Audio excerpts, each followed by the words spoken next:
Concept पढ़ा, ठीक है। और तो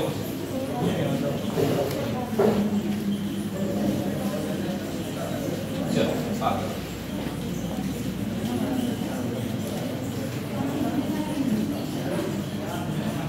देखो, कुछ चीजें हैं जैसे कि पॉपुलेशन की बात की जाए। पॉपुलेशन का मतलब क्या होता है? सैलरी की बात की जाए, सैलरी का मतलब क्या होता है? डेप्रिशिएशन, डेप्रिशिएशन जानते हो लोग? कोई ऐसा बच्चा है जो कॉमर्स से पढ़ रहा हो? नहीं है। तो कॉमर्स के अलावा किसी को पता भी नहीं होगा डेप्रिशिएशन क्या है? पता होता है, ऐसा नहीं कोई इतना बड़ा हो, अगर किसी को पता हो तो बता सकता है। मूल्य में होने वाली कमी। डेप्रिशिएशन क्या होता है? मूल्य में होने वाली, मूल्य में कमी कैसे होती है?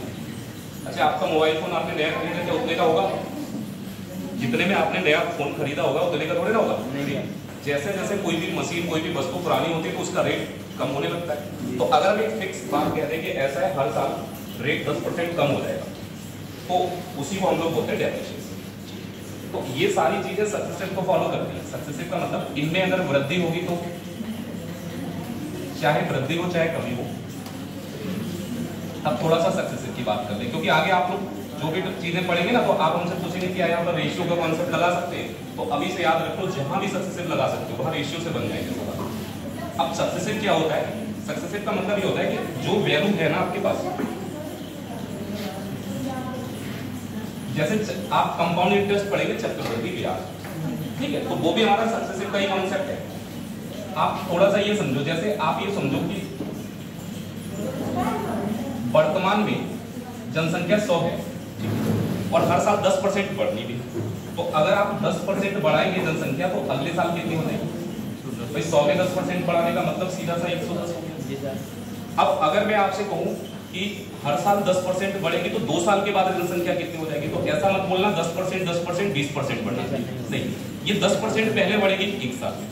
अब अगली बार जब जनसंख्या बढ़ेगी तो 110 में बढ़ेगी, इस 100 से कोई मतलब पीछे वाली वैल्यू से आपको मतलब नहीं रह जाए तो समझ लो वहां सक्सेसिव लग रहा है। जैसे ब्याज है, चक्रवृद्धि ब्याज अगर आप बात कर रहे होते तो अगर कोई 100 रुपए उधार देगा 10% पे, तो 1 साल के बाद तो 110 बनाएगा, फिर अगले साल जो ब्याज लगेगा ना तो 110 पे लगेगा, ना कि 100 पे लगेगा। सैलरी बढ़ रही हो आपकी, तो कुल मिला के मेरा मतलब ये कि वर्तमान स्थिति क्या है उसमें ही वृद्धि होगी। 10 साल पहले कितनी जनसंख्या थी इससे मतलब नहीं, जितनी वर्तमान में उसी में तो बढ़ाओगे ना 10%, 20%, जो भी बता दिया जाए। तो ये 3 चीजें तो आप ध्यान रखना। कंपाउंड इंटरेस्ट और डिस्काउंट वो अलग टॉपिक ही पढ़ेंगे, तो वहां भी हम लोग सक्सेसिव लगाएंगे, तो लिख लेना साइड में कंपाउंड इंटरेस्ट और डिस्काउंट में भी हम सक्सेसिव का यूज करेंगे। यहां से पढ़ते हो अगर आपने जनसंख्या पता कर ली कि इतनी हो जाएगी तो ब्याज भी पता कर लो कितना हो जाएगा, सेम कॉन्सेप्ट है। फर्क इतना होगा कि आप कंपाउंड इंटरेस्ट पढ़ेंगे तो वहां आपसे ये भी कहेगा हाफली इंटरेस्ट लगाया जा रहा है, क्वार्टरली लगाया जा रहा है, तो वो टर्म फिक्स कर देते हैं, ठीक है। क्वेश्चन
थोड़ा समझते रहना। अब यहाँ पे जैसे जनसंख्या का सवाल है तो सैलरी का भी ऐसा ही होगा। किसी की सैलरी है 30,000, हर साल 10% अगर बढ़ रही हो सैलरी तो 3 साल बाद कितनी होगी? कॉन्सेप्ट वही रहेगा तो सवाल भी पैसे ही होंगे। जनसंख्या की जगह सैलरी हो जाएगा। दूसरा क्वेश्चन,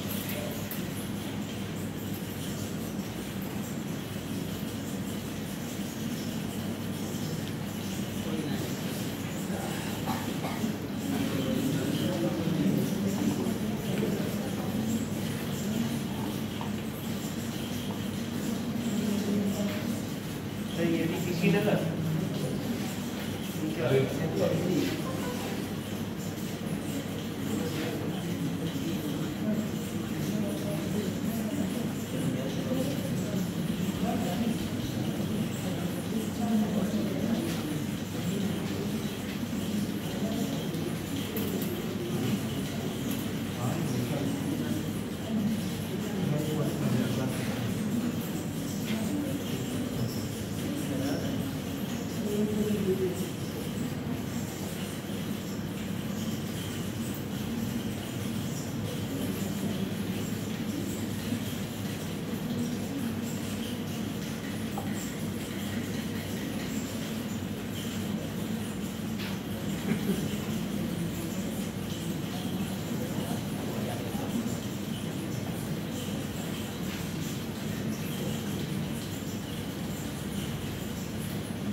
सवाल आते हुए परीक्षा में वो बहुत आसानी से करेंगे। केवल आपको इतना समझना है कि हमें जो डेटा दिया गया है उसके बाद वाला डेटा निकालना, मतलब बाद वाले किसी ईयर का निकालना है या फिर पहले वाले किसी ईयर का निकालना है, बस केवल इतनी बात समझना है। तो वो आपको पता लग जाएगा सवाल की कंडीशन। कुछ रटना नहीं है फॉर्मूले जैसा कि पीछे का डेटा निकालना है तो ये करना है, केवल समझ लो एक बार काम हो जाए। वर्तमान जनसंख्या दे रखी कितनी नहीं आता है, अगर तो कोडिंग तो कर सकते हैं। इस समय वर्तमान में आपको पता है कौन सा ईयर चल रहा है। अगर हम ईयर की बात करें 2024 चल रहा है तो 2024 में जनसंख्या कितनी है? यदि प्रत्येक वर्ष 10% जनसंख्या बढ़ रही है तो आपसे कह रहा है 3 साल के बाद बताइए जनसंख्या कितनी हो जाएगी। तो 3 साल के बाद क्या 2027 होगा, है ना। यहाँ पर मंथ की कोई बात ही नहीं की तो हम भी नहीं सोच रहे। 2024 का डेटा दे रखा है और आपको निकालना रखा है। सर ये और मूल्य क्या हुआ है? मूल्य ह्रास, अगर ह्रास होता है डेप्रिसिएशन लिख लो। चलो 30,000 इस समय जनसंख्या निकालनी कब की? 27। अब हमने जब कह दिया सक्सेसिव लगेगा तो फिर आपको केवल इतना सोच लेना है 10% ही तो बढ़ाना है आपको। 10% का फ्रैक्शन क्या होता है? अगर हम 10% की फ्रैक्शन की बात करें तो कितनी होगी? 1/10। ठीक है, तो 1/10 की वृद्धि करनी है आपको। तो अगर हम 1/10 की वृद्धि करेंगे तो यहाँ पर जरा ध्यान देखो कितने साल का गैप है दोनों के बीच? तो 3 बार वृद्धि होगी ना। 3 साल का गैप है तो 3 बार होगी। अगर मंथ की बात कर रहा होता तब हम सोचते हैं, कभी कभी ऐसा हो जाता है धोखा कि आपसे कह देता कि जनसंख्या में वृद्धि या किसी चीज में वृद्धि एक पर्टिकुलर मंथ में ही होनी है, तो वो पर्टिकुलर मंथ नहीं आएगा तो इंक्रीमेंट भी नहीं होगा।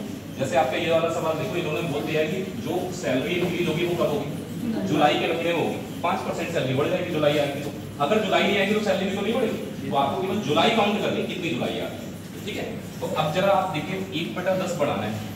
आप ऐसा भी कर सकते हो 10% बढ़ाने के लिए 110/100 कर लो। अगर किसी संख्या को 10% बढ़ाते हैं तो मल्टीप्लाइंग फैक्टर 110/100 होता है, या फिर फ्रैक्शन बना लो। अब आपने फ्रैक्शन बना लिया तो 10 में 1 जोड़ेंगे कितना आ जाएगा? मल्टीप्लाइंग फैक्टर आपको पता है 3 बार इंक्रीमेंट करना है तो 3 बार मल्टीप्लाई करना होगा। बस सक्सेसिव में बस यही चीज ध्यान रखना है, ऐसा नहीं करना है 10% अगर 3 साल में बढ़ाएंगे तो 30%, वो सिंपल इंटरेस्ट होता है। आप समझ लो ये कंपाउंड इंटरेस्ट में पड़ेगा। ठीक है, तो अब अगर सॉल्व करेंगे तो 10 को नीचे 3 बार आ गया तो 3 0 कैंसिल हो गए। हमारा आंसर क्या बनेगा? 30 और 11 को 3 बार मल्टीप्लाई करेंगे तो 11 का क्यूब आपको याद होना चाहिए 1331। तो आपकी जो जनसंख्या है ना 2027 तक बढ़ते बढ़ते कितनी हो जाएगी? 39,930। सिंपल थी तो बात। अब अगर इसी चीज को हम रेशियो से अप्लाई करें, जहां भी आप सक्सेसिव के सवाल देखेंगे पूरे मैथ्स में, आप रेशियो से वो सवाल सारे कर पाओगे। रेशियो क्या होता है ये आप जरा ध्यान से देखना। जो वर्तमान जनसंख्या है और जो 3 साल के बाद की जनसंख्या, इसको छोड़ दो। 11/10 11/10 3 बार लिखा है। जो ऊपर वाला डेटा है यानी कि 11 का क्यूब होगा वो रिप्रेजेंट करेगा किसको? ये 3 साल के बाद की जनसंख्या को। नीचे वाला जो 10 का क्यूब है ये रिप्रेजेंट कर रहा है किसको? वर्तमान जनसंख्या। तो इसको हम ऐसे भी तो कर सकते हैं, अगर 10% हमें बढ़ाना है तो 1/10 की वृद्धि होगी ना, तो 10 में 1 जोड़ेंगे यानी कि 1 साल में जनसंख्या 10 से कितनी हो जाएगी? लेकिन यहाँ 3 साल की बात हो रही तो 3 बार वृद्धि होगी ना 10 से 11। आपकी जो वृद्धि होगी वो कितनी बार होगी? अब मैं लिख क्यों रहा हूँ अलग अलग? क्योंकि ये रेट भी अलग अलग हो सकता है हर साल का। एक साल 10% बढ़ेगा तो अगले साल हो सकता है 20% बढ़ जाएगा, तो अलग अलग रेट भी हो सकता है। अब आप अगर 10 का 3 बार मल्टीप्लाई करेंगे तो कितना हो जाएगा? 11 का 3 बार मल्टीप्लाई करेंगे तो कितना देगा?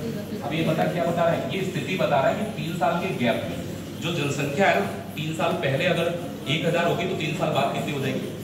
1331। हमें वर्तमान का डेटा दे रखा है। वर्तमान का मतलब हम क्या सकते हैं? 2024। और निकालना कब का था? 2027। तो 2024 और 27 की जनसंख्या का रेशियो पता कर दिया हमने। 3 साल के गैप पे हमें पता है यही रेशियो है। तो आपको ये वाली जनसंख्या पता थी। इस 1000 की वैल्यू आपको दे रखी थी सवाल में।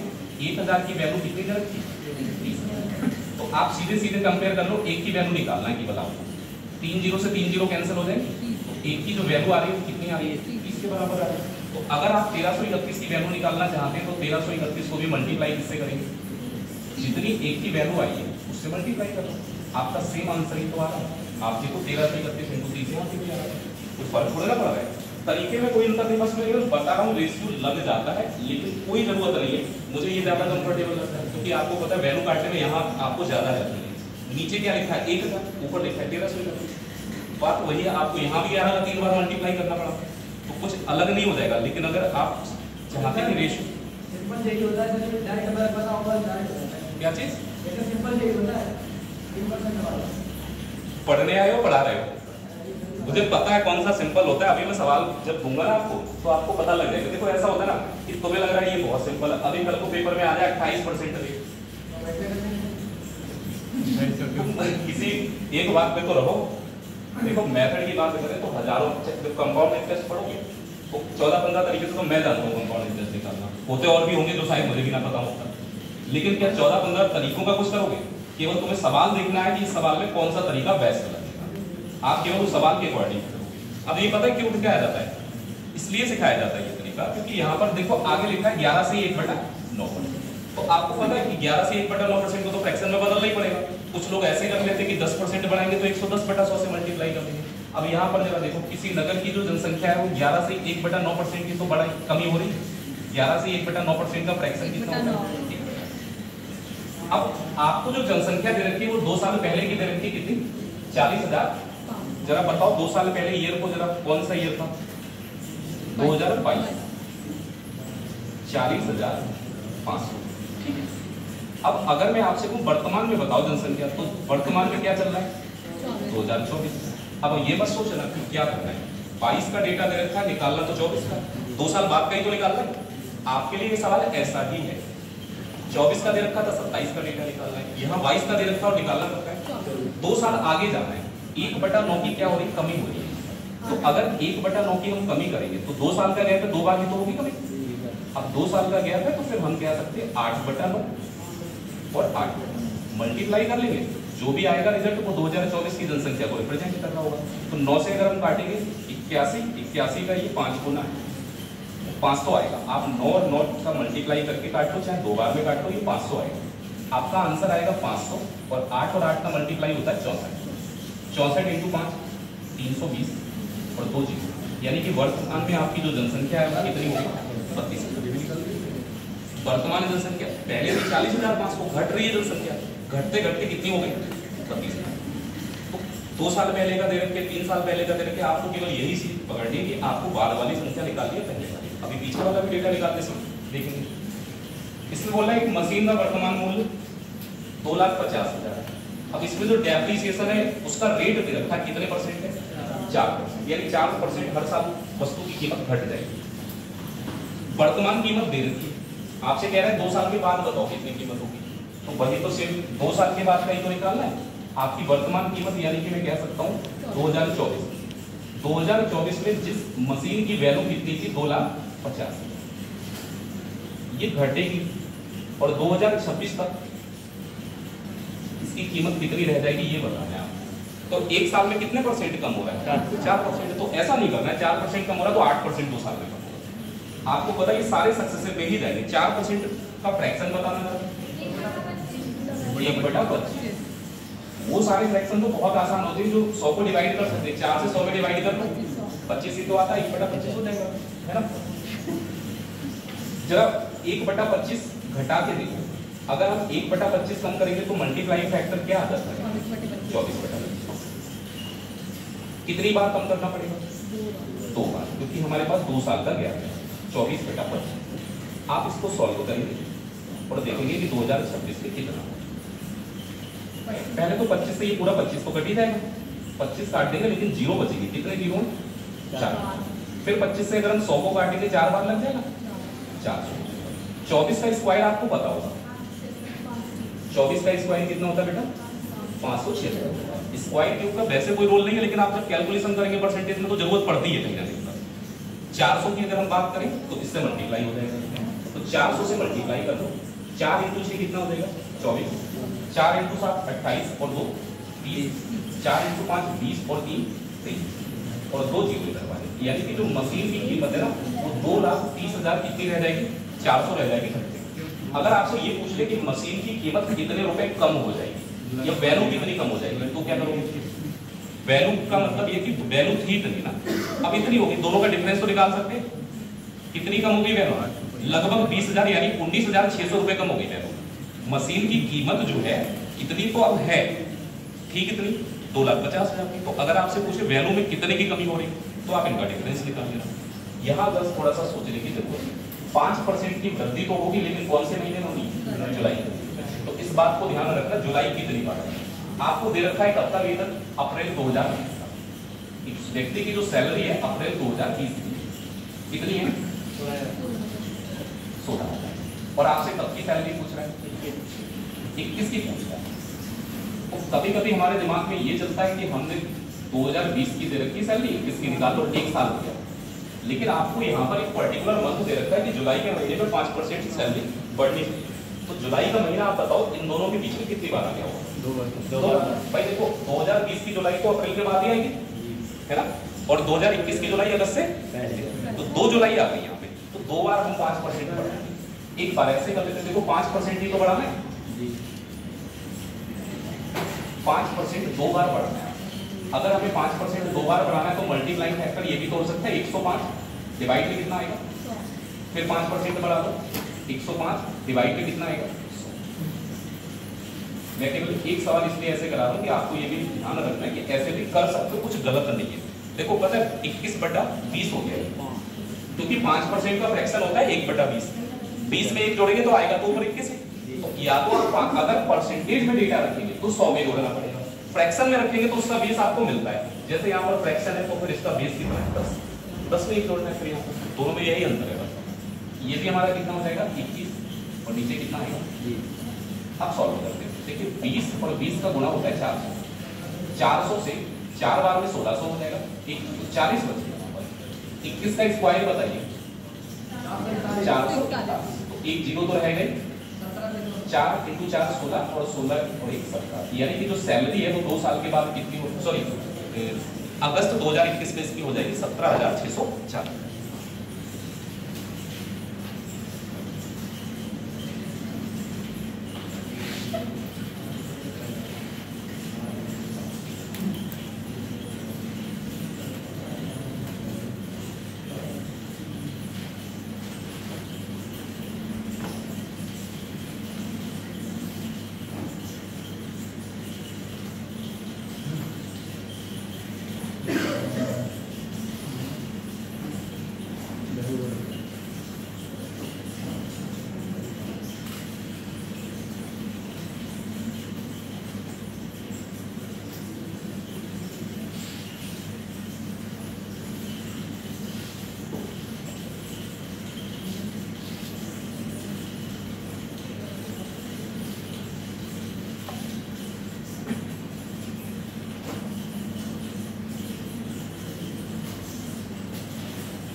सारे सवाल आप रेशियो से करके देख लेना, कंपेयर करना है। जैसे आपको पहले तो रेशियो निकालना है।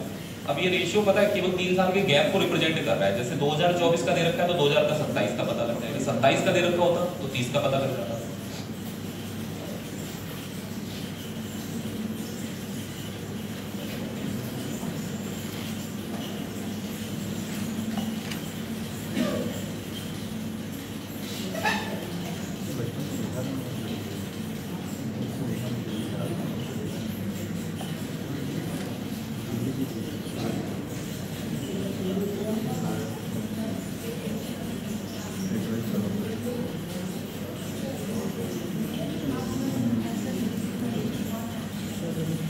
कॉपी कहाँ है सिग्नेचर वाली? हो गए सबके सिग्नेचर?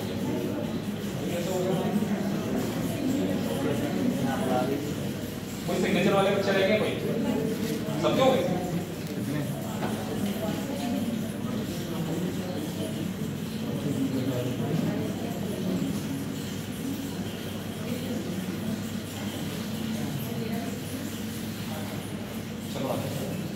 पहला क्वेश्चन तो नोट हो गया होगा सबका? सारे हो गए।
क्या चीज?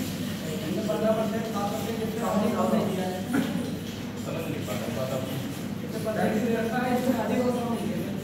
अभी अरे जन्म इस वाले में इसी में बात कर रहे हैं ना, जन्म दर और मृत्यु दर दे रखी है।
समझ लो पहले। देखो ये नॉर्मल सी बात है कि जहाँ की भी बात होगी जन्म दर भी होती है और मृत्यु दर भी होती है ना। जन्म दर से हम लोग कह सकते हैं कि उतनी जनसंख्या बढ़ रही होगी, लेकिन मृत्यु दर से उतनी जनसंख्या। आप ये कहना चाह रहे हो कि एक साल में 15% लोगों का जन्म होता है, तो आप ये कह सकते हैं कि 15% तो प्लस हो गया, लेकिन उसके साथ साथ 7% मृत्यु दर भी तो, और मृत्यु दर का मतलब इतने परसेंट लोग कम भी तो हो रहे हैं, यानी 100 में 15 लोग प्लस हुए एक तरफ और दूसरी तरफ 7 लोग माइनस हो गए। माइनस होने का मतलब मृत्यु दर का मतलब क्या है भाई, जनरल सा फैक्ट है कि जो आया हो जाएगा। तो मृत्यु दर की अगर हम बात करें तो इतने लोग कम हुए और इतने लोग बढ़े, तो इसका नेट इफेक्ट क्या पड़ा, 15 प्लस हुए 7 माइनस हुए, लेकिन तब भी हम ये कह सकते हैं कि 8 प्लस में रहेगा। अगर 15 में से 7 माइनस भी कर देंगे तो कितना बचेगा, 8%, यानी कि 8% तब भी हमारी जनसंख्या बढ़ेगी। अगर मृत्यु दर ज्यादा हो, जन्म दर कम हो जाए तो जनसंख्या माइनस होने लगेगी। मृत्यु दर ज्यादा लोगों की मृत्यु होने लगे जन्म लेने वालों से, तो जनसंख्या घटेगी ना, और जन्म लेने वालों की संख्या ज्यादा होगी और मृत्यु दर कम होगी तो जनसंख्या बढ़ेगी। इसका मतलब जनसंख्या में वृद्धि हो रही है कितने %? अब सवाल सिंपल है कि आपसे कहा वर्तमान जनसंख्या यानी कि 2024 में जनसंख्या हमारे पास कितनी है, 25। यहाँ पर जो जनसंख्या बताइए वो 25,000। आपसे कह रहा है 2 साल के बाद हमको बताइए कितनी हो जाएगी जनसंख्या। 26 की निकाल दी, 8% का फ्रैक्शन बताओ। अगर 8% का फ्रैक्शन निकालोगे तो 8/100 होता है ना, और 8/100 को 4 से डिवाइड करो, कितना आ जाएगा, 2/25। ठीक है, 2/25 आ जाएगा। कोई इतना परेशान नहीं हो, तो अगर नहीं समझ में आ रहा है ऐसे बोले ना 8%, 4 से काटो कितना आएगा, और नीचे कितना आ जाएगा, तो 2/25 ही तो लिखा है इसको। या फिर आप ऐसे याद रखो 4% 1/25 होता है, डबल करोगे 8% हो जाएगा, 2/25 हो जाएगा। करते हैं वृद्धि हो रही है कमी, वृद्धि हो रही है, तो जोड़ना है कितने साल, 2 साल का गैप है, तो 2 साल का गैप है तो 2 बार वृद्धि अप्लाई होनी। 25 में 2 जोड़ेंगे तो कितना आ जाएगा, 27। मैंने पहली क्लास में आपसे कह दिया इसकी बहुत जरूरत, 2/25 अगर किसी संख्या का बढ़ाना है आपको तो उसका मल्टीप्लाइंग फैक्टर कितना बनेगा, 25 + 2 27/25। अगर 2/25 दोबारा बढ़ाना है तो फिर से एक बार 27/25 से मल्टीप्लाई। कैलकुलेशन में आज आपको नहीं बताने वाला, अपने आप करोगे 2026 की जनसंख्या, इतना काम तो अपने आप कर सकते हैं ना। एक नगर की वर्तमान जनसंख्या 45,000 है। अब ये बोल रहा है पहले साल तो जनसंख्या में 10% की वृद्धि हुई, लेकिन दूसरे साल क्या हो गया, 5% कम हो गया, फिर तीसरे साल 11 से 1/9% की वृद्धि, मतलब 3 अलग अलग साल में अलग अलग रेट निकल गया है। तो 3 साल का गैप तो रहेगा। जैसे आपको बोला है कि वर्तमान में जनसंख्या 45,000 है 2024, कितनी जनसंख्या, 45,000। आपसे 3 साल बाद की जनसंख्या पूछ रहा है, तो 2027 का निकालना है डेटा आपको, लेकिन तीनों साल अलग अलग कंडीशन है। पहले साल 10% की वृद्धि है और 10% का फ्रैक्शन आपको पता है कितना होता है, 1/10। तो अगर मैं पहले साल की 10% वृद्धि यहाँ अप्लाई करता हूँ, 1/10 की वृद्धि, तो मुझे मल्टीप्लाई करना होगा किससे, 11/10, क्योंकि 10 में 1 जोड़ूंगा तो कितना आ जाएगा, 11। फिर आपने कहा कि 5% घटानी है भाई अगले साल, तो 5% हमारा होता है 1/20। तो अगर मैं अगले साल 1/20 कम कर दूंगा तो 20 में से 1 घटा लो, 19/20 आ जाएगा। ठीक है, और फिर लास्ट में जाके आपने कहा तीसरे साल जो है ना 11 से 1/9% आपको फिर से वृद्धि करनी है, तो 11 से 1/9% कितना होता है, 1/9 होता है। तो आप 1/9 फिर से बढ़ा दीजिए, 1/9 बढ़ाएंगे तो 9 में 1 जोड़ दो, कितना आ जाएगा, 10, और डिवाइड में कितना, कुछ देखे भाई 10 तो यहाँ पे कॉमन आ गया, कट जाएगा, 1 0 यहाँ पर भी कट जाएगा। अब देखो क्या क्या आएगा, अगर हम 9 से 45 को काटेंगे तो 5 बार लगेगा, 500। फिर 2 से 500 कट जाएगा, 2 से 500 को काटेंगे 250 आ जाएगा। तो आपकी जो जनसंख्या है ना 2027 में क्या क्या बचा है, 250, 11, 19, यानी कि 250 × 11 × 19, इनको आप मल्टीप्लाई कर लीजिए, हो जाएगा 19 × 5 95 का 5 हो जाएगा, 9 बचेगा, 19 × 2 38, 38 और 9 होता है 47। ये कितना हो गया, 420। एक 0 है और साथ में 11 से और मल्टीप्लाई करना है, तो 11 से मल्टीप्लाई करेंगे 0, 5, 7 और 5 12, 7 और 4 11, 4 और 1 5।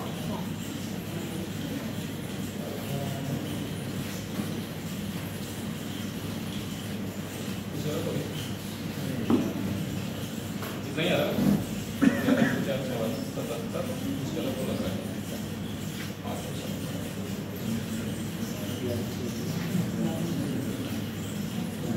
11 × 5 55, 11 × 7 77 और 5 83 आएगा। तो 44 और 8 52 आ जाएगा। वही मेरा कुछ गलत सर। यहाँ देखो वर्तमान जनसंख्या में 4% की कमी तो हो रही है, लेकिन कह रहा है वर्तमान में अगर जनसंख्या इतनी है तो 2 साल पहले बताओ कितनी कमी है, कितनी थी है। तो इस बार आपको पीछे का डेटा निकालना है। बस थोड़ा सा 2 सवाल में कॉन्सेप्ट सीख लो। होना तो सब कुछ ऐसा ही है, मल्टीप्लाई ही करना है, लेकिन बस हमें थोड़ा सा ये जानने के ऐसा हो सकता है क्या आपके दिमाग में ये चल रहा है कि अगर मैं जैसे क्या ये जो जनसंख्या है ना ये इससे 4% ज्यादा है, तो क्या इसका उल्टा सही होगा? तो ये वाली इससे 4% कम होनी चाहिए, ऐसा सही होगा? मैं समझाऊंगा आपकी बात। अगर ये 4% ज्यादा है तो ये 100 होगी, तो ये कितनी होगी? 104 होगी। परसेंटेज में ही बात कर लेते, 100 मान लेते इसकी जनसंख्या 4% ज्यादा है तो ये कितनी होगी? अब आपसे मैं पूछूं ये वाली कम कितनी है, तो आप कहोगे 4 तो कम है, लेकिन इस 4 की कमी जो है ना वो कितने में हो रही है? तो डिवाइड में 100 थोड़े ना आएगा, डिवाइड में कितना आएगा? क्या ये 4% है? अगर 4 के बटे में 100 होगा तब 4% होगा ना, तो ये 4% नहीं है। इसीलिए मैं कह रहा इसका उल्टा सही नहीं होता है। अब जरा काम की बात सुनो, अगर आप जैसे आगे की जनसंख्या में कितने % की कमी हो रही है? 4% का फ्रैक्शन 1/25। तो ये कहना गलत नहीं होगा ना कि अगर मुझे आगे का डेटा निकालना है, जनसंख्या निकालनी है, तो मल्टीप्लाई हमको किससे करना होगा? अगर 1/25 भाग कम करना है किसी संख्या में से तो 24/25 से मल्टीप्लाई करना होगा। लेकिन अगर आगे का डेटा निकालना है, आप इस बात को ध्यान रखना, अगर आपको बैकवर्ड डेटा निकालना है तो ये 24/25 इधर आके हो जाएगा 25/24। बस इतना अंतर होता है। और पीछे का डेटा निकालना है तो वैल्यू को लेकर जाइए, क्योंकि आप इधर से इधर जा रहे हैं तब तो 24/25 से मल्टीप्लाई करोगे। अब यहाँ जो संख्या है अगर इससे आपको ये वाली वैल्यू निकालनी तो इसको जब बराबर के दूसरी तरफ शिफ्ट करोगे तो 24/25 का उल्टा कितना हो जाएगा? तो आप इस बात को ध्यान रखना, जब भी आपको बैकवर्ड डेटा निकालना है पीछे के किसी भी साल का अगर आपको डेटा निकालना है सक्सेसिव कॉन्सेप्ट तो ये काम करना पड़ेगा। अब आपको समझा रहे थे, आपने कहा कि वर्तमान में जो जनसंख्या है ना वो 14,400 कितनी? 14,400। ये वर्तमान में हमारा 2024 चल रहा है। आपसे कह रहा 2 साल पहले बताइए, तो 2 साल पहले क्या था? 2000। मैं बस यही समझाना चाह रहा हूँ कि आगे का थोड़ा ना निकाला है 2024 का डेटा, लेकिन पीछे 2022 का पूछना है। तो आप ध्यान रखना कि अगर मैं आगे का डेटा निकालता तो मल्टीप्लाई जरूर 24/25 से ही करता, क्योंकि 4% घटाने के लिए मुझे क्या करना होगा? 24/25 से मल्टीप्लाई करना है। लेकिन मुझे 2 साल पीछे का निकालना है, तो वैल्यू जो आप यहाँ पर मल्टीप्लाई करेंगे वो किससे करेंगे? तो 2 साल पीछे जाना तो 2 बार मल्टीप्लाई कर दो आप 25 और अपॉन में कितना देगा? 24। यहाँ भी आप मल्टीप्लाई करेंगे 25 और अपॉन में 24 करते हैं 24 से ये कटेगा 6 बार में 144 600 परफेक्ट रहेगा। 24 का 2 बार 48 24 25 का क्यूब हो गया, तो 25 का क्यूब कितना हो जाएगा? 15,625। इसका मतलब ये था कि 2 साल पहले ना यहाँ की जो जनसंख्या रही थी वो कितनी थी? 15,625। 25 को 3 बार मल्टीप्लाई करेंगे तो 25 का क्यूब भी बनेगा। अब यहाँ पर भी देखो, आपको बताया कि भाई इसका जो वेतन है ना वर्तमान में इतना है, और हर साल इसके वेतन में वृद्धि कितने % हो रही है? जल्दी से बताया 10% का फ्रैक्शन ले लूं, तो अगर मैं 1/10 बढ़ाना चाहूँ तो मुझे मल्टीप्लाइंग फैक्टर क्या चाहिए? 11। मैं हर बार इसलिए बोल रहा हूँ कि आपको ये बात बिल्कुल फिट हो जाए कि 10% कैसे बढ़ना है, तभी परसेंटेज सीख पाऊंगा। क्योंकि अगर वहां बैठ के ये भी सोच रहे हैं 10% बढ़ाने के लिए क्या किया जाए, तो फिर तो बहुत कहानी खराब है। 1/10 बढ़ाएंगे ना, सॉरी 1/10 बढ़ाएंगे तो मल्टीप्लाई हमारी कभी किससे करनी होगी? अब जरा आप देखिए, आपको बता रहा है वर्तमान में वेतन कितना है? 60,000। कब का पूछ रहा है? कह रहा 2 साल पहले बताओ कितना, तो 2 साल पहले यानी फिर से 2022 का ही पूछ रहा है। अगर हमें पीछे का डेटा निकालना है तो 11/10 से मल्टीप्लाई करने की जरूरत है क्या? आप अगर 11/10 का उल्टा सोच पाएंगे तो क्या होगा? 10/11, क्योंकि हमें 2 साल पीछे जाना है। 10/11 से 2 बार मल्टीप्लाई करो, तो 10/11 से मल्टीप्लाई करेंगे हम लोग 2 बार। 11 से काटते हैं, 11 × 5 55, 11 × 5 55, 5500। फिर 11 से काटते हैं, 11 का 5 पर 500, तो 5 और 1 2 3 4। अगर आप इन सबकी गुणा करेंगे तो जनसंख्या सॉरी वेतन जो था ना इसका 2 साल पहले कितना था? 50। रेशियो से करना चाहो तो कोई इतना इसको रेशियो से मिलेंगे। जैसे 10% का फ्रैक्शन तो आपको पता ही है ना, 1/10। तो आपको पता है कि 1 साल में जो वेतन में इंक्रीमेंट लगेगा, जब 1/10 की वृद्धि करोगे ना तो 10 से कितना हो जाएगा? 11। लेकिन यहाँ 2 साल की बात होगी, 2 साल पीछे जाना है तो 2 बार मल्टीप्लाई करोगे ना 10 से 11 कितना हो गया? 100। और यहाँ कितना आ गया? यानी कि अगर वर्तमान में 121 है तो 2 साल पहले 100 रुपए होगा उसका वेतन। लेकिन इन्होंने बताया वर्तमान में जो वेतन है वो कितना है? 60,000। वर्तमान वेतन आपको बता रखा है 60,000। हमेशा याद रखो ये बाद वाला डेटा, ये पहले वाला। वर्तमान बाद में आता है और 2 साल पहले का पूछना है। तो वर्तमान में अगर 121 रुपए आपकी सैलरी है तो 2 साल पहले 100 रुपए होनी चाहिए। तो यहाँ पर आपने कहा 60,500 है, तो एक की वैल्यू आप निकाल के देखो कितनी आएगी? 5। 121 का 5 गुना 605 होता है। आप अगर ये जैसे 2 साल पहले थे तो 2022 पहले आता है, 2024 बाद। आपसे कह रहा 2022 में बताओ सैलरी तो 100 रुपए की थी। जब 1 रुपए की वैल्यू 500 रुपए हो जाएगी तो 100 की कितनी हो जाएगी? 100 को मल्टीप्लाई किससे करो? 500। और 100 को 500 से मल्टीप्लाई करेंगे तो सैलरी कितनी होगी? तो कोई इशू नहीं है, आप जैसे ठीक लगे।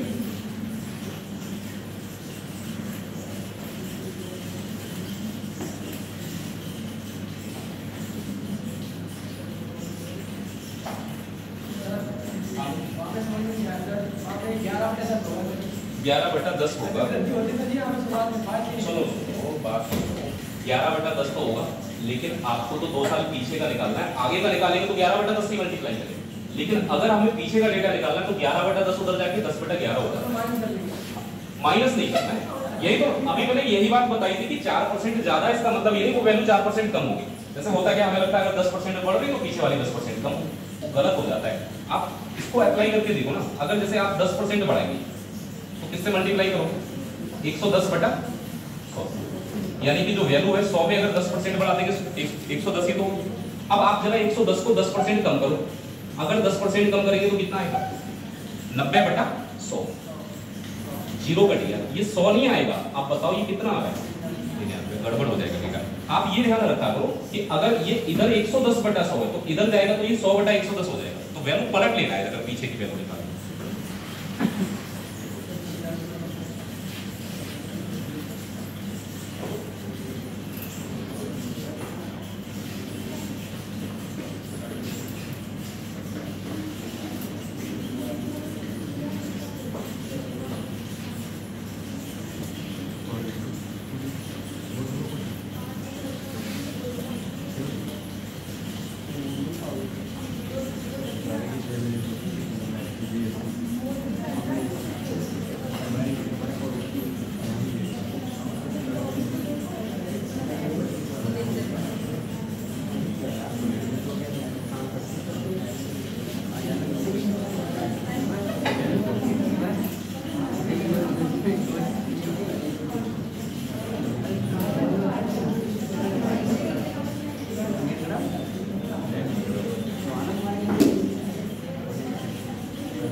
नोट हो गया क्या सबका?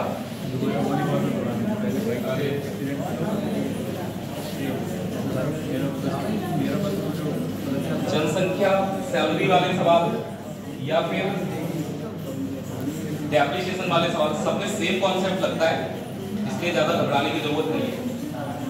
एक सवाल अभी मैं करा रहा हूँ आपको, वो अभी जो इससे पहले जो पेपर लीक होके कैंसिल हो गया था, उस पेपर में यूपी पुलिस कांस्टेबल की परीक्षा में सवाल अच्छा है, इसलिए आप करके देखो, आपको भी बढ़िया लगेगा। क्योंकि नई चीज, अगर नई लैंग्वेज में कोई सवाल मिलता है ना तो सबसे मुश्किल काम ये हो जाता है, हम वो समझ नहीं पाते कि हमें एक्चुअल में करना है।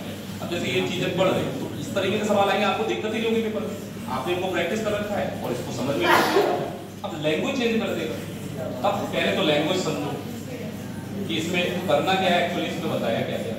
आप प्रॉफिट लॉस पढ़ेंगे, प्रॉफिट लॉस में तो इतना ज्यादा आप घुमा के सवाल पूछने लगे ना कि आप समझ ही नहीं पाएंगे किस टाइप का सवाल है।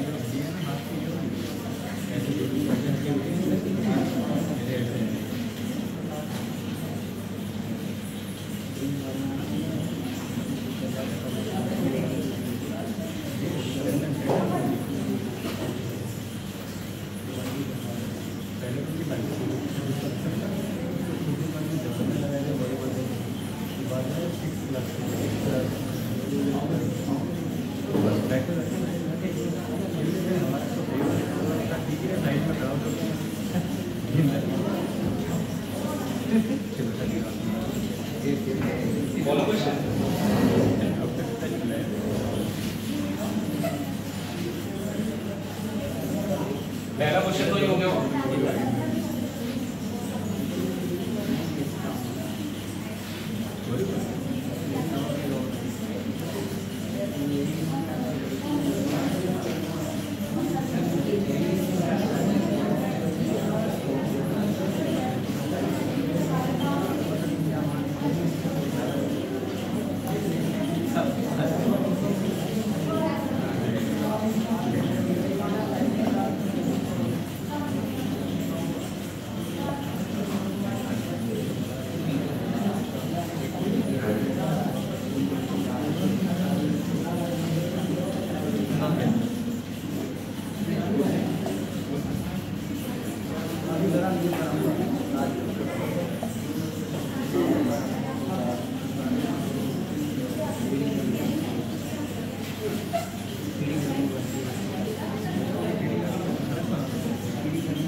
अब पता है हिंदी वाले यहाँ पे भी कंफ्यूज होती है, मूलतः जनसंख्या क्या होती है, इसमें भी कंफ्यूज होती है कि बोल रहा है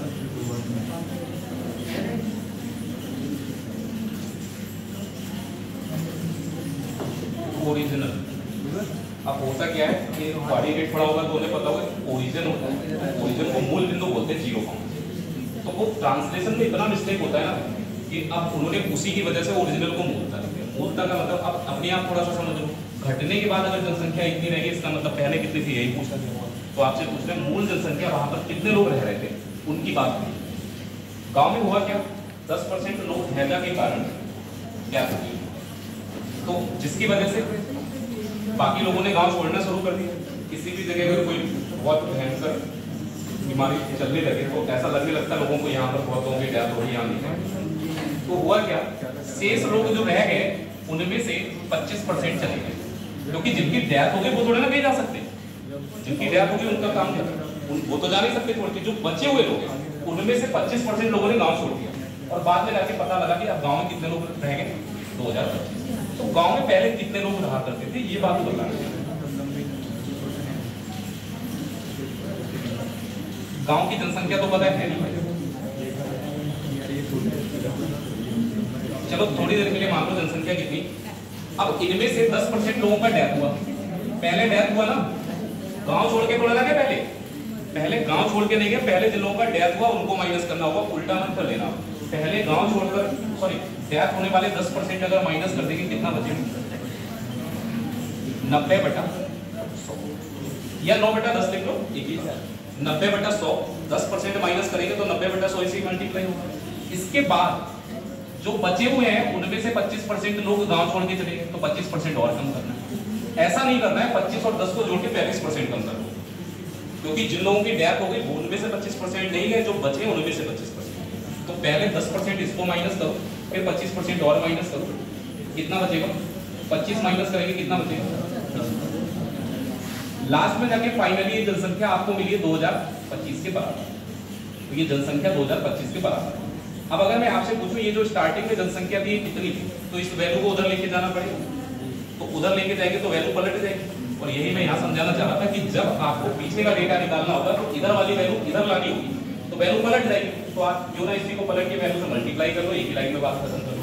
सॉल्व, जीरो कट जाएगा, 25 से काटेंगे 3 बार और 25 का यहाँ कितना बार 4, 9 × 3 27, 9 से कटेगा वैल्यू, 9 का 2 बार 18, 9 का 2 बार 18, 9 का 5 बार 3 से 225 को डिवाइड करेंगे 75 आ जाएगा। तो अगर हम x की वैल्यू निकालें 75 को पहले 4 से मल्टीप्लाई करते हैं और 10 इधर से, तो अगर इनका मल्टीप्लाई करेंगे तो 75 का 4 से मल्टीप्लाई करके 300 आएगा। यानी कि गांव की ओरिजिनल जनसंख्या वास्तव में जो जनसंख्या थी वहां पर कितनी थी।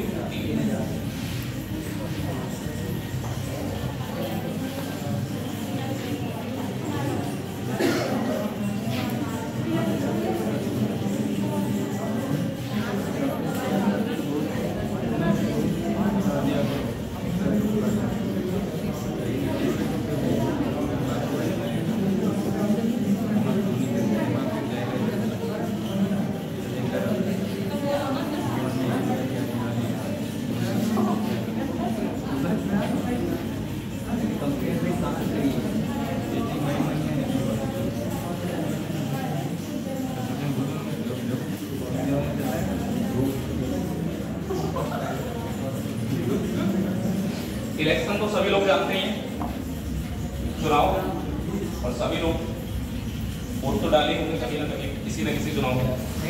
कैसा कौन किसका वोट नहीं बना अभी आपका? नहीं बना अभी? चलो मिल जाएगा जरूर मौका। अब आप समझेंगे कि यहाँ से बहुत सारी चीजें, जैसे आप में से भी बहुत लोग होंगे कि वोट बना हुआ है वो अलग बात है, लेकिन मन नहीं होता वोट डालने, जाते ही नहीं वोट डालने, घर में बैठे नहीं जाएंगे वोट डालने। ऐसा होता है, बहुत लोग नहीं जाते वोट डालने, किसी का कोई काम पड़ गया नहीं जाएंगे वोट डालने, या कोई बाहर फंसा हुआ नहीं आ पाया वोट डालने के लिए, तो वो सारी चीजें आप यहाँ पर सीखेंगे। तो चुनाव की अगर हम बात करें तो सबसे पहले स्टार्टिंग यहाँ से होती है। इस प्रोसेस को समझ लेना, रजिस्टर्ड वोट।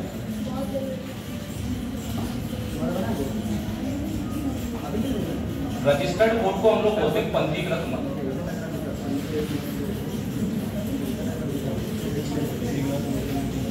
जब भी चुनाव होता है तो एक लिस्ट जारी की जाती है जिसमें सबके नाम लिखे हुए होते हैं कि ये मतदाता है, यहाँ पर इस चुनाव में ये लोग प्रतिभाग कर सकते हैं, वोट डाल सकते हैं, तो उनको बोलते हैं रजिस्टर्ड। जिसका उस सूची में नाम नहीं होता उसका वोट नहीं पड़ता है, या तो वोट बना नहीं हुआ या कैंसिल हो गया, कुछ भी रहा रीजन। तो जो रजिस्टर्ड वोट का मतलब ये कि जितने उस एरिया में चुनाव जो हो रहा है उस चुनाव के लिए कितने वोट वैलिड है, ये सारे वोट आपको दिए जाएंगे एक लिस्ट के माध्यम से। अब उसके आगे का प्रोसेस क्या रहता है, ये रजिस्टर्ड वोट जितने, ये सब ऐसे थोड़े ना कि वोट ही डालने जाते हो, कुछ ऐसे भी होंगे जो वोट डालने नहीं डालते, जैसे कि इसको हम लोग कह सकते हैं मतदान नहीं करने वाले लोग। ऐसे भी लोग होते हैं जो मतदान नहीं करते, तो इनको माइनस करेंगे तो हमें ये पता लगेगा कि मतदान करने वाले कितने, यानी कि वोट डालने वाले।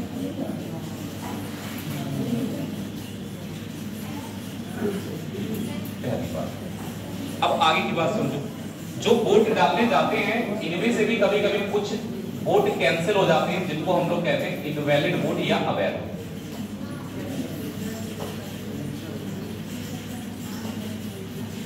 अगर प्रैक्टिकली समझा जाए तो वोट कैंसिल होने की प्रक्रिया केवल तभी होती है जब हमारे वोट बैलेट पेपर के द्वारा पड़ते थे, एक स्टैंप लगा के वोट पड़ते थे, क्योंकि ईवीएम में तो वोट कैंसिल होने का मतलब ही नहीं, आपने डाल दिया तो हो गया।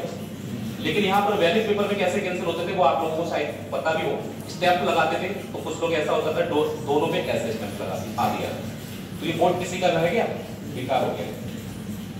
दूसरी चीज, अगर हम लोग बात करें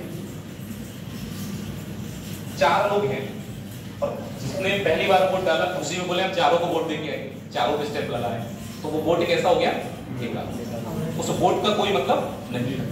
तो जब वोट जो कैंसिल होंगे वो किसके होंगे, जिन्होंने मतदान किया है उन्हीं के तो होंगे, या फिर जो मतदान करने ही नहीं आए घर पे ही बैठे, क्या उनका वोट कैंसिल हो सकता है? तो इनका वोट कैंसिल। इसलिए इस प्रोसेस को समझो, पहले जो मतदान नहीं करने वाले उनको माइनस करोगे, क्योंकि ये डेटा हर फॉर्म में होगा, कभी संख्या में बता दिया जाएगा, कभी परसेंटेज में बता दिया जाएगा, कभी फ्रैक्शन या रेशियो में बता दिया जाएगा। तो आप अगर जब ये संख्या की फॉर्म में बताया जाएगा तो आगे पीछे करने पर आपका ये समझ लो कुछ ना कुछ गड़बड़ हो रही है, आंसर भी गलत हो सकता है। तो पहले किसे माइनस करेंगे? जिनने मतदान नहीं किया। उसके बाद जो इनवैलिड या अवैध, अमान्य भी बोलते हैं हिंदी में, जो अमान्य वोट है उनको माइनस करेंगे। जब लास्ट में जाके हम लोग पहुंचेंगे तो ये जो वोट है इनको हम लोग कहते हैं वैलिड वोट, यानी कि वैध। ये जो वैलिड वोट है ना, ये वो वोट है जो प्रत्याशियों के लिए काउंट किए जाते हैं, यानी प्रत्याशियों की गणना की जाती है वोटिंग लास्ट में, तो वैलिड वोट ही होते हैं। जो कैंसिल हो गए उनसे कोई मतलब नहीं प्रत्याशी का, जो नहीं डालने गए उनसे भी कोई मतलब नहीं। और ये वैलिड वोट हमारे सीधे किसके पास पहुंचते हैं?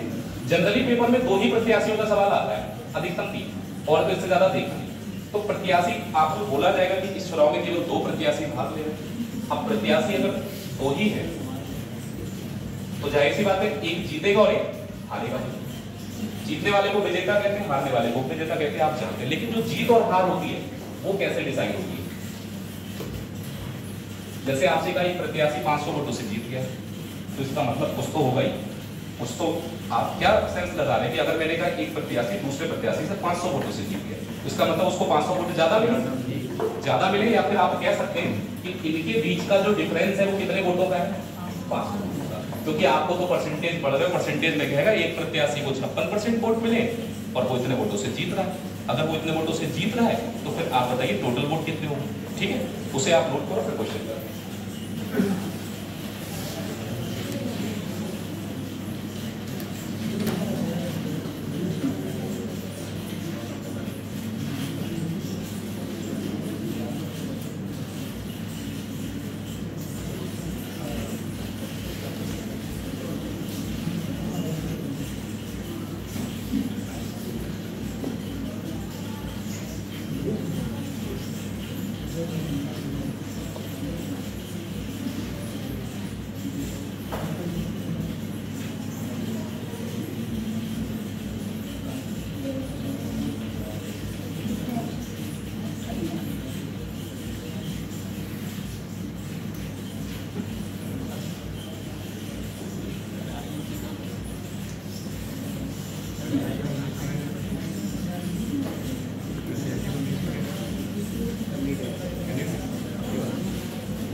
जितना ज़्यादा बोलोगे उतनी ज़्यादा गर्मी लगेगी। कार्बन डाइऑक्साइड छोड़ रहे हो तुम एक तो इसलिए शांति से बैठो, थोड़ी कम लगेगी।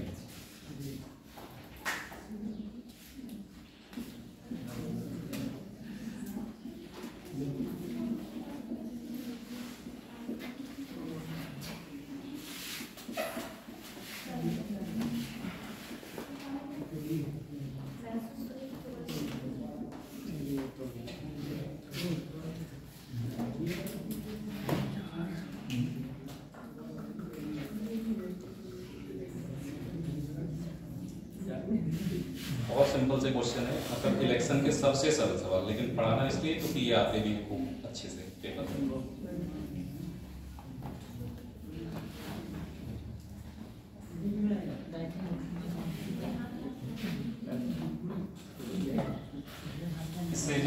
फ्रैक्शन में नहीं आते, ये समझ लो, और सबसे ज्यादा भी यही आते हैं। चलो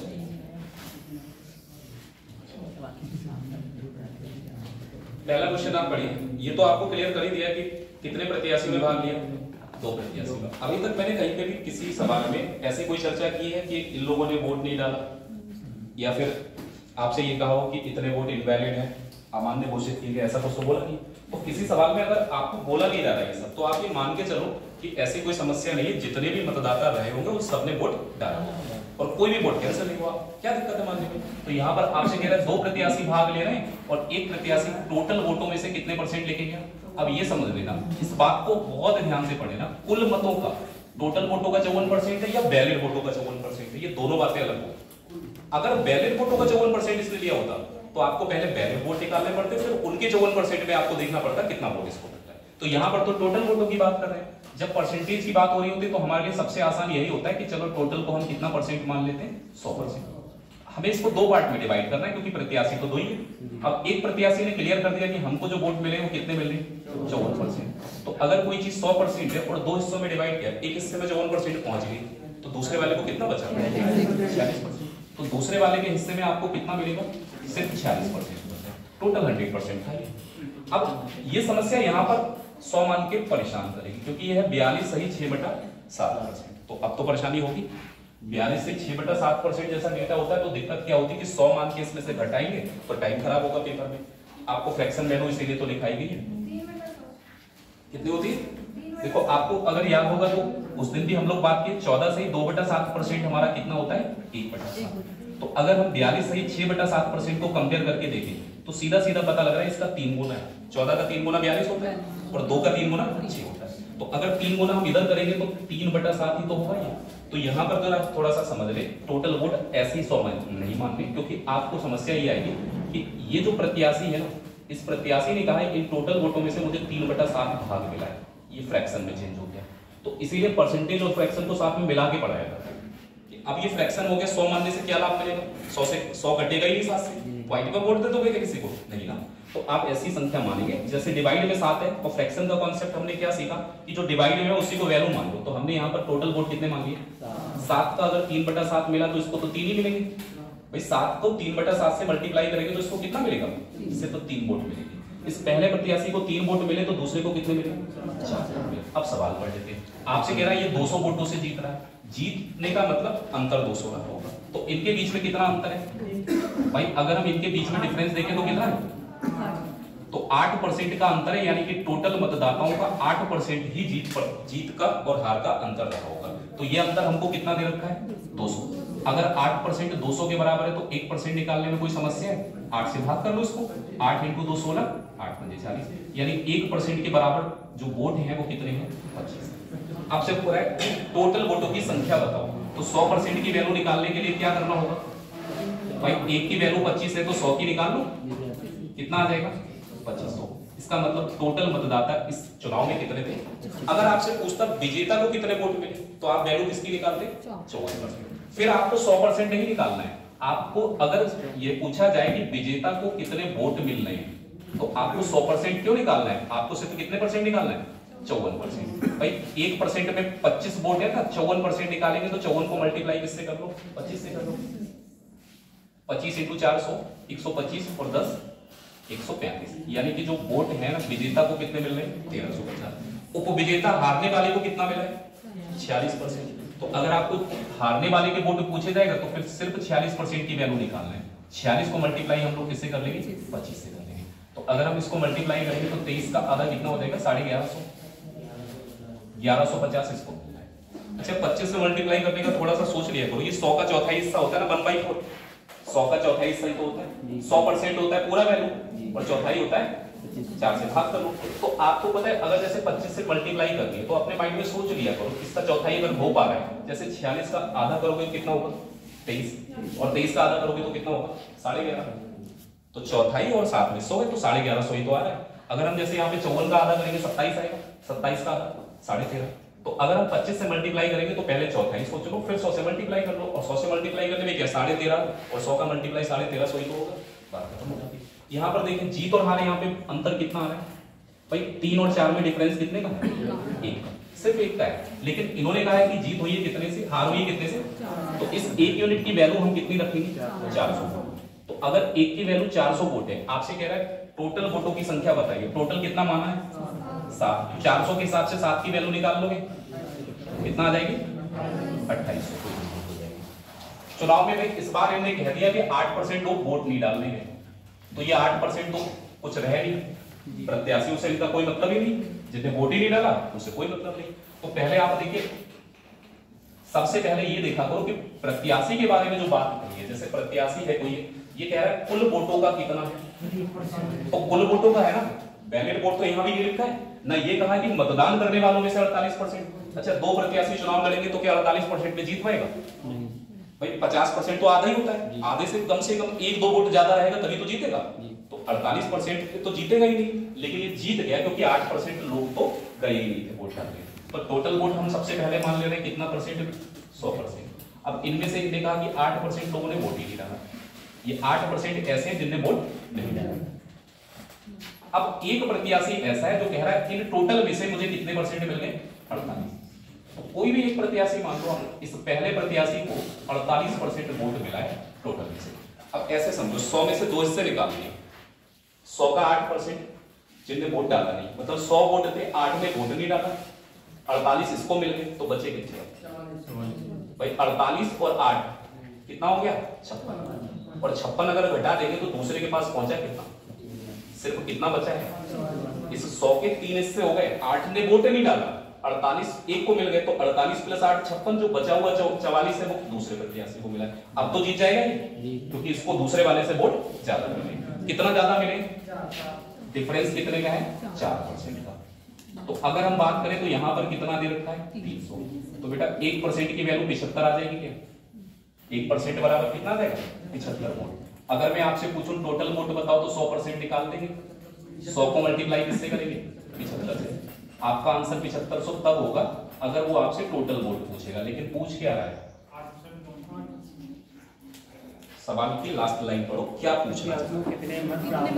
प्रत्याशियों को कितने वोट मिले हैं? तो जो 8% जिनने वोट नहीं डाला वो प्रत्याशी को मिलेंगे?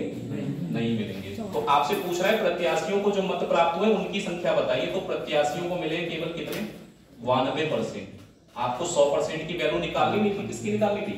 सिर्फ 92% की, क्योंकि प्रत्याशियों को वो 8% वोट नहीं मिले। आपसे पूछता कितने लोगों ने वोट नहीं डाला, तब आपको निकालना पड़ता कितने परसेंट? 8%, क्योंकि इनने वोट डाला नहीं। तो 92% निकालना है। कैलकुलेशन आप अपनी आप करोगे।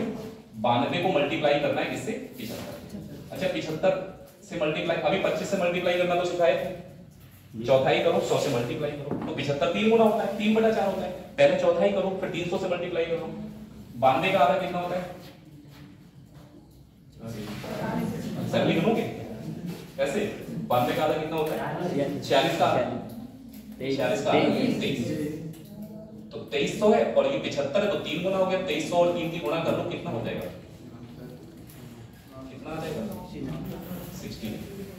यानी कि 6900 वोट ऐसे हैं जो प्रत्याशियों को मिले होंगे। इस चुनाव में देखो प्रत्याशी कितने हो गए? 3। ऐसी धीरे धीरे लेवल बढ़ेगा, कुछ लोग वोट डालने नहीं जाएंगे, फिर आपको अलग अलग तरीके से संख्या मिलेगी। अब ये बोल रहा है कि एक प्रत्याशी ऐसा है जिसने 40% वोट प्राप्त किए और 240 वोटों से चुनाव जीत लिया। 40% में जीत गया, प्रत्याशी 3 है भाई। तो अगर हम बात करें, एक प्रत्याशी लास्ट में बता दिया इसको कितना मिलना है? 25%। तो इसका मतलब टोटल वोट तो रहेंगे 100% ही, लेकिन इनके 3 हिस्से होंगे, क्योंकि प्रत्याशी कितने हमारे पास? पहला हो गया प्रत्याशी, दूसरा हो गया प्रत्याशी और ये तीसरा प्रत्याशी हो गया। तो 3 प्रत्याशी है हमारे पास। अब आप खुद सोचो कि एक ने पहले ही बोल दिया कि हमको तो 40% मिलना है, तो इसको तो 40% मिली है। अब एक को 40% मिलने के बाद बचे कितने वोट? 60%। भाई 60% में से 25 इसने ले लिए, तो दूसरे को कितने मिले? भाई 25 इसने ले लिए 60 में से, तो बचा कितना? 35 तो बचा है। तो अब आप ध्यान रखना इस बात को, 35% एक को मिलेंगे और एक को मिलेंगे कितने? 25%। तीनों का टोटल मिला के कितना आना चाहिए? 100% आना चाहिए। तो 40 और 25 का तो पता था, लेकिन इसके नहीं पता था। तो 40 और 25 75 होता है, 100 में से 65 होता है। अगर 100 में से 65 घटाएंगे तो कितना बचेगा? 35%। तो 35%। अब ये बताओ रैंक के हिसाब से देखें तो पहले नंबर पे तो यही है और दूसरे नंबर पर अब कोई चुनाव जीतता है तो अपनी जीत डिक्लेयर करता है, इतने मतों से जीत गए, तो वो जीत किससे डिक्लेयर करता है? अपने सेकंड वाले पोजीशन पे जो होगा। ऐसा थोड़े ना कि हर एक प्रत्याशी से अलग अलग कहेगा जाके कि तुमसे मैं 100 वोटों से जीता, तुमसे 1500 से जीता। सिर्फ एक प्रत्याशी जो सेकंड नंबर पे आया होगा, जो रनर अप होता है, उसके बारे में बता दिया जाता है कि इससे हम इतने वोटों से आगे हैं। ठीक है, तो इसने अपनी जीत बताई होगी, तो किससे बताई होगी? सेकंड वाले से। सेकंड वाले और इसके बीच में अंतर कितना है? 5%। इसका कोई काम नहीं है, क्योंकि जीत हार इन दोनों के बीच में रहेगी, वो तो नीचे बात है, कोई दिक्कत नहीं। तो 5% से जीत हुई, और सवाल में कितना बताया जी? 240। तो इस 5% की वैल्यू कितनी होगी बेटा? 240। तो 1% आएगा। अगर हम इसको डिवाइड करेंगे तो कितने वोट होंगे? 48 वोट। तो 1% में 48 वोट हो रहे हैं। अगर संख्या पूछिए आपसे कि कुल कितने वोट हैं, तो फिर आप 100% निकालो। अगर 48 को 100 से मल्टीप्लाई करेंगे तो कितना देगा? 4800 वोट आ जाएंगे, यानी कि टोटल मतदाता जो थे यहाँ पर वोट डालने वाले कितने थे? अब अलग अलग तरीके से आपको परेशान करेगा, कहेगा कि प्रत्याशियों को कितने मत मिले। तो इन सवालों में दिमाग ही नहीं लगाना है, इसमें कहीं कुछ दे ही नहीं रखा है ऐसा। यही मतदाता है, इन्हीं ने वोट डाले, यही प्रत्याशियों को मिले, कुछ और बताएंगे नहीं। जल्दी से नोट करो, फिर आगे एक नेक्स्ट लेवल की बात करें।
सिग्नेचर हो गया था इसमें, कोई ऐसा तो नहीं बचा जिसमें सिग्नेचर ना किया हो? जल्दी हो।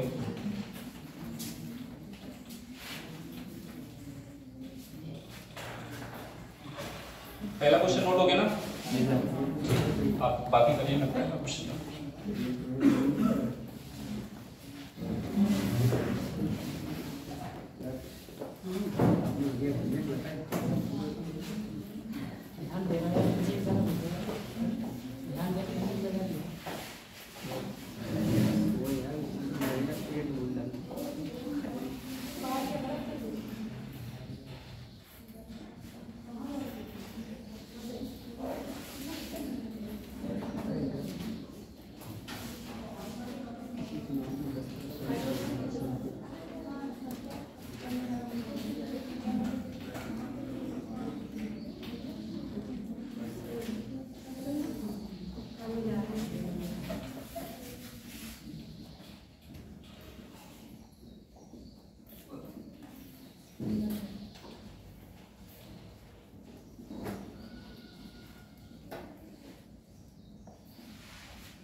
पहले क्वेश्चन में नंबर बताना है। कैसे? वो दूसरे प्रत्याशी को कितने मत का तो नंबर बताना है। हाँ हाँ नंबर बताना, ये परसेंटेज बताना है। परसेंटेज नहीं नंबर, मतलब संख्या मत कितने का। 2250।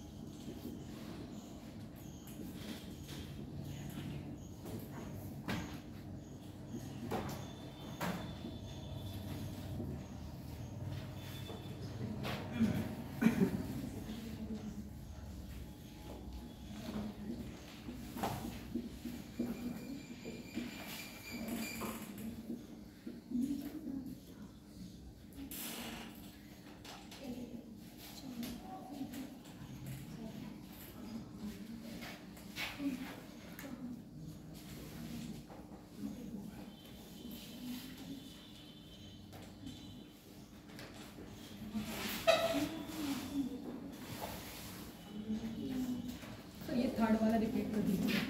ये दोबारा बताना है, ठीक है।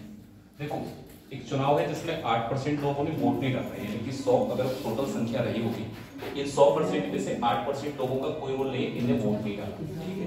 अब एक प्रत्याशी कह रहा है इन 100 में से 48 मुझे मिल गए, टोटल वोटों का ही तो 48% है। 100 एक ऐसी संख्या है जिसका जितना परसेंट निकालो उतना ही आएगा, तो 100 में से 48% का मतलब 48 इसको मिल गया, तो 48 प्लस 8 कितना हुआ बेटा?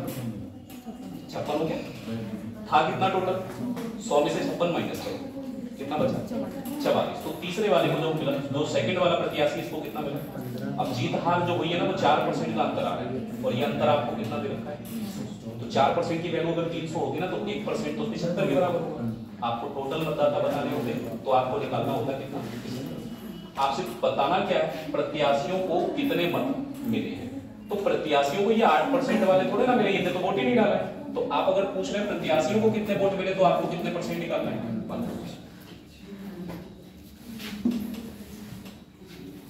देखो इन दोनों सवालों में जरा थोड़ा सा दिमाग लगाइए। पता है ये परसेंटेज में डेटा रहेगा तो आपको शायद कभी अपनी गलती का अंदाजा नहीं लगेगा कि हमने अगर कोई स्टेप आगे पीछे कर दी तो कोई फर्क नहीं पड़ता, क्योंकि मल्टीप्लाई में अगर दो संख्याओं को आगे पीछे कर ले तो उसमें कोई फर्क पड़ता नहीं आंसर, तो आपको लगता है हमसे। लेकिन आप ध्यान रखना, मैंने जो आपको सीक्वेंस बताया उसको मत भूलना, क्योंकि जब ये नंबर में आएंगे सवाल आप गलत कराओगे। अब जरा समझो, पहले सवाल में कह रहा है कि टोटल एक चुनाव है जिसमें 10% लोगों ने वोट नहीं डाला, उसके बाद 20% वोट क्या हो गए? कैंसिल हो गए। लास्ट में जाके बोल दिया कि 2 प्रत्याशी भाग लेते और टोटल वोट है 15,000, तो एक प्रत्याशी अगर वैध मतों का 55% लेता है तो दूसरे प्रत्याशी को कितना? एक सिंपल सी बात समझिए कि टोटल वोट आपको बताए हैं कितने? 15,000। यही से शुरुआत करेंगे। अब आपको देखो जब ये कहना कि प्रत्याशी को वैलिड वोटों का, वैध मतों का 55% मिल रहा है, तो सबसे पहले आप ये फिल्टर आउट करिए कि टोटल वोटों की संख्या को वैलिड वोट में बदलें कैसे। वैलिड वोट बनाइए तो इनको कैसे बना है? आप दो चीजें सोचेंगे, क्या कुछ ऐसे लोग हैं जिन्होंने वोट नहीं डाला? पहले जिन्होंने वोट नहीं डाला वो माइनस करिए, कितने परसेंट ने वोट नहीं डाला? 10% बेटा कितना होता है? 1, तो माइनस ही तो करना है। 1/10 माइनस करते हैं तो मल्टीप्लाइंग फैक्टर क्या आता है? अगर 1/10 माइनस करेंगे तो क्या आएगा? 9/10 में से 1 कम हो रहा है, तो यानी कि 9/10। इसलिए मैंने कहा था कि परसेंटेज में मल्टीप्लाई फैक्टर का ही सब कुछ हो गया और कुछ नहीं। फिर उसके बाद 20% लोग वोट जो है वो इनवैलिड हो गए। 20% कितना होता है? 1/5। अगर 1/5 में कम करूंगा तो मल्टीप्लाइंग फैक्टर, बस ये गलती ये वाली मत करना कि 10% वोट नहीं डालने, 20% कैंसिल हो गया, तो 10 और 20 कितना हो गया? 30%। तो 30% डायरेक्ट मत घटा लेना, क्योंकि यहाँ सक्सेसिव चलेगा, क्योंकि जब लोग वोट डालने आएंगे तो जो वोट डालने ही है उनका थोड़ा ना कैंसिल होगा, जिन्हें वोट डाला है सिर्फ कैंसिल उनका होगा। तो 9/10 भाग लोग ऐसे हैं जिन्होंने वोट डाला है, उनमें से 4/5 भाग ऐसे हैं जिनका वोट कैंसिल हो गया। तो हमने दोनों चीजें कर ली। अब ये वोट जो है ना ये वैलिड हो गए। अब ये वोट कैसे हो गए? वैलिड। वैलिड वोटों की संख्या आपने निकाल ली। आगे बढ़ते हैं, इन वैलिड वोटों में से एक प्रत्याशी कह रहा है कितने परसेंट? 55% तो मुझे मिल गए। अब कोई चीज है अगर उसको 2 हिस्सों में डिवाइड करना है, एक को 55% मिले, ये वैलिड वोट ही तो 2 हिस्सों में डिवाइड होंगे। एक को 55% मिल गया तो दूसरे के लिए कितना बचा? 45%। आपको क्या निकालना है? 45। आपसे यही तो कहा 45% बताइए कि दूसरे प्रत्याशी को वोट कितना मिल रहा है। तो दूसरे वाले के अगर हमें वोट निकालने तो हम 55% थोड़े ना निकालेंगे, हम कितना निकालेंगे 45। इसके आगे 45% निकाल दो। हो गया सवाल, तो करके सॉल्व। अगर हम इसको 5 से डिवाइड कर लेंगे तो यहाँ 9 बार आ जाएगा और यहाँ 5 से डिवाइड करेंगे तो कितना आ जाएगा 4 से। अगर हम 20 को डिवाइड करें तो 5 और कुछ सरल कर लेंगे, एक जीरो यहाँ से कट जाएगा, 5 × 5 कितना होता है 25। 25 से 150 को डिवाइड कर सकते हो आप 6 बार, एक जीरो भी बचा है तो 60। आपकी संख्या क्या आ रही है 60 और × 9 × 9 कितना है 81। अगर इस पूरे को सॉल्व करेंगे तो 6 का एक बार 6 × 8 कितना होता है 48। यानी कि दूसरे प्रत्याशी को जो वोट मिल रहे हैं वो कितने मिल रहे हैं 4860। पहले प्रत्याशी के पूछे जाते तो कितना निकालते 55%। ये भी सवाल जल्दी से समझ लेते हैं। यहाँ कहीं प्रत्याशी के बारे में ये नहीं कहा गया वोट नहीं डाला, केवल इतना कहा है कि इतने % वोट अमान्य इनवैलिड है। तो कोई बात नहीं, शुरुआत ऐसे ही करो। टोटल संख्या नहीं पता है आपको, पहले आपको क्या निकालना है वैलिड वोट कैसे निकालना। यहाँ पर दो चीजें अलग अलग माइनस की, यहाँ तो एक ही बात बोल रहे हैं कि 20% इनवैलिड थे, 25% भाई 25% को क्या लिखते हो टोटल वोट दे रखे क्या नहीं दे रखे, तो क्या दिक्कत है भाई। मैथ की यही तो एक अच्छी बात है कि टोटल वोट नहीं दे रखे तो अपनी तरफ से कुछ लिख लो। हमने लिख लिया एक वेरिएबल जिससे कि कैलकुलेशन में दिक्कत ना हो। तो 25% अगर कम करोगे भाई, जो इनवैलिड वोट है वो घट, इसमें से माइनस करोगे तभी तो वैलिड आएंगे। तो 1/4 माइनस कर दो, 4 में से 1 कम करेंगे कितना आएगा 3/4। अगर ये 3/4 आ गया तो अब ये कैसे वोट हो गए, जब अमान्य यानी इनवैलिड वोट जैसे ही माइनस करोगे आप तो कैसे वोट आ जाएंगे वैलिड वोट आ गए। अब इन वैलिड वोटों में से एक प्रत्याशी कितना बोल रहा है 54%, तो दूसरे वाले को कितना बचा, अरे तो इससे ही तो करने वैलिड वोट हो गए 54% इसको मिल गया, दूसरे को कितना बचा 100 में से 54 घटा लो कितना बचा। अब जरा मुझे ये बताओ ये 360 मत क्या है, 360 मतों से क्या हुआ है चुनाव जीता है।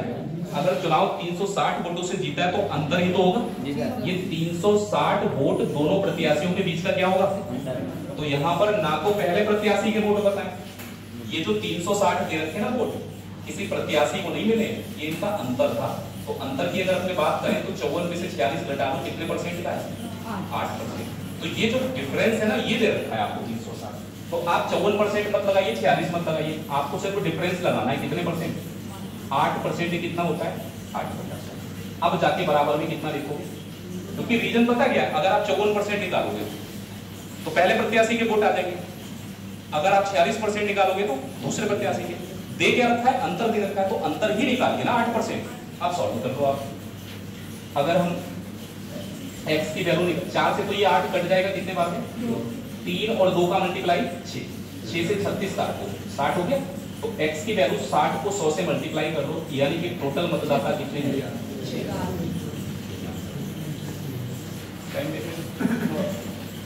36